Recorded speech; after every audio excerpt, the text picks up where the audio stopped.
انا قدامك اهو ارجع المرور في 24 ساعة منتظم.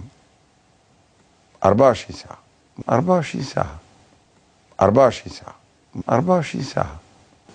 طب ليه ما حصلش ده وحضرتك متولي رئاسة الوزراء؟ لاني قعدت شهر. انا قدامك اهو ارجع المرور في 24 ساعة منتظم. 24 ساعة منتظم. وانا اقطع اللي بقوله كلام، وانا مسؤول على اللي بقوله. ومش احمد شفيق اللي بيبدعها، احمد رشدي عملها لانه كان جاد.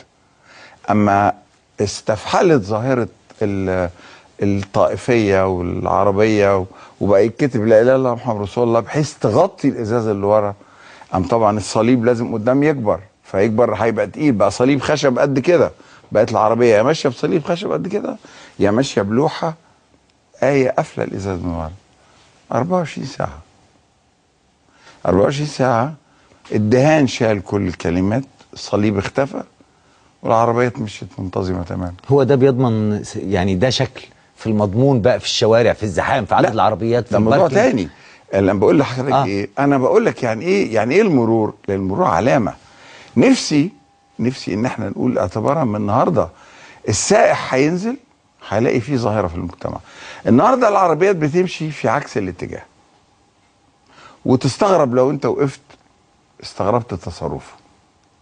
هل في عربية لو احنا قلنا بكرة اعتبارا من بكرة الصبح العربية اللي هتمشي عكس الاتجاه، اللي مش هتمشي في وسط الخطوط البيضاء لو كان هناك في خطوط بيضاء، اللي هيقف رأسي على الرصيف، اللي بس ده مش 24 ساعة سيادة الفريق، دي ده كلام واحدة. يعني التاريخ رمزي. دي واحدة ابدا، في دي بالذات مش هنلحق رمزي. نعمل خطوط بيضاء ازاي بس؟ لا انا بقول لك في الشارع اللي فيه خطوط بيضاء. اه عشان كده انا سؤالي كلمتي دقيقة جدا. اللي هيقف عمودي على الرصيف، بس مش ده الامن بس يا سيادة الفريق، يعني المرور ده جزء. انا ولذلك انا بقول ايه، انا قلت ايه، اعمل المرور عينة عشان السائح ينزل يقول في موقف مختلف النهارده.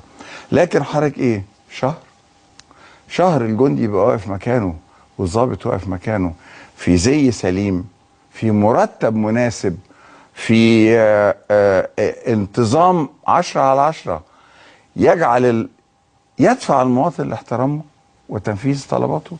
شهرين. طب ليه ما حصلش ده وحضرتك متولي رئاسة الوزراء؟ لاني قعدت شهر. طب ليه ما حصلش ده وحضرتك متولي رئاسة الوزراء؟ لاني قعدت شهر. وقعدت شهر وما كانش لسه الحل. خد بالك ان الشهر الاولاني كلها كانت انفعالات ثوريه تماما. الشهر الاولاني المرور ما بص زي بعد كده، الاسعار ما زادتش زي بعد كده، في بعض المواد رخصت بالارقام اللي في مجلس الوزراء.